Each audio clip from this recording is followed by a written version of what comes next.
Can you hear me? Yes, sir. Let's leave aside Christianity and historical examples for a second. All night you guys have been grappling with issues like morality and, what is right, what is wrong, and meaning. But my question is simply, why are you so afraid of subjective moral reasoning? I mean, do you think that we're all just going to start raping and pillaging just because we don't have a book to tell us what to do? I mean, are you afraid of that? Like, I'm not, because that's not going to happen. And that, yeah, Nazis were bad, but there were Christian Nazis and there were atheist Nazis. So I don't see, what are you so afraid of? Do you lock your door at night? Yeah. Sure.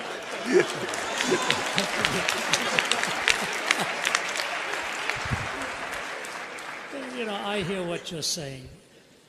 Sounds very cavalier, though. My goodness.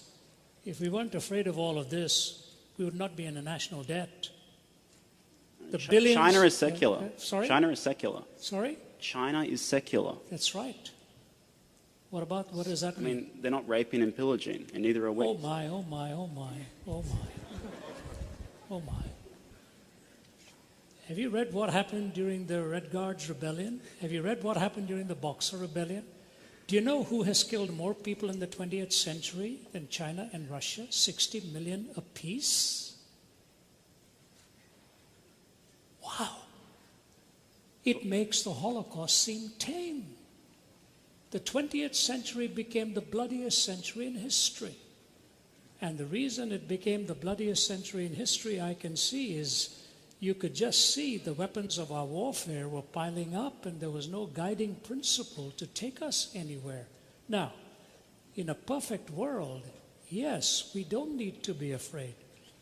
Have you seen what happens in our courts of law, where people supposedly love each other and all that comes about in hate and vitriol and damage? I don't think the question is fairly stated as what are you afraid of. I'm just saying it is basically unlivable. I didn't conclude that. An atheist like Jean-Paul Sartre concluded it. We killed more people in the 20th century than the previous 19 put together. And your question is, what are we afraid of? The fact of the matter is, if morality is purely subjective, then you have absolutely nothing from stopping anybody for being a subjective moralist to choose to just zing one through your forehead and say, that's my answer.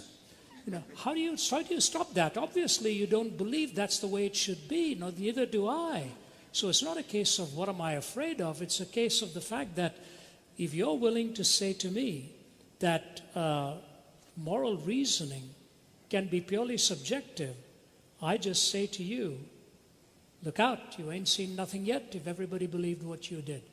Do you know, funny, interesting, when I was in the Soviet Union, former Soviet Union,